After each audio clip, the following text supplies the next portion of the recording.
স্কুলের পাশে থাকা মদের ঠেকের বিরুদ্ধে প্রতিবাদ জানাতে গেলে মহিলাদের উপর হামলা চালায় একদল সমাজ বিরোধী। চাঞ্চল্যকর এই ঘটনা ঘটেছে জলপাইগুড়ির সদর ব্লকের বিবেকানন্দ পল্লী এলাকায়।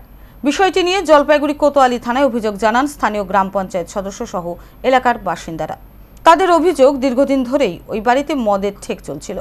বারবার বারণ করা সত্ত্বেও মদের ঠেক বন্ধ হয়নি।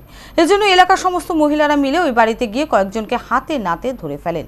এতেই সমাজ বিরোধীরা ক্ষিপ্ত হয়ে লাঠি সোঁটা নিয়ে মহিলাদের ওপর পাল্টা আক্রমণ চালায়, এমনকি মহিলাদের জামা কাপড় ছিঁড়েও দেয়।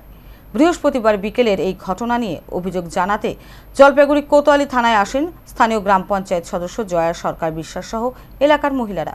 দোষীদের গ্রেপ্তার করে উপযুক্ত শাস্তির দাবি করেন তারা।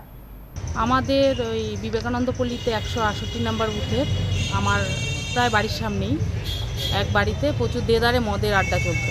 মানে এত বাজে পরিস্থিতি, তার 50 মিটার দূরত্ব না একটা হাই স্কুল এবং প্রাইমারি স্কুল আছে। তো আমরা প্রথমে তাকে পার্সোনালভাবে জানাই যে তুমি এটা বন্ধ করো, এটা করো না, পরিবেশটা আমাদের দূষিত হচ্ছে। তো ও সেটা শোনে না, আমি করি না, বিক্রি করি না। তো কালকে আমরা হাতে নাতে একজনকে ধরে ফেলি। তো যখন বলা হয় ওকে, ওরা পুরো ক্ষিপ্ত হয়ে দা, কাঁচি, লাঠি, চেলা কাঠ এগুলো নিয়ে আসে।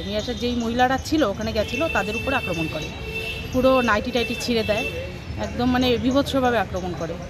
তো তারপর আমরা আইসিকে ফোন করি থানাতে, পুলিশ যায় এখান থেকে। যাওয়ার পরে দা, কাঁচি যা ছিল ওগুলো পুলিশ নিয়ে আসে। তারপরে তার নামে কেস এফআইআর করা হয়।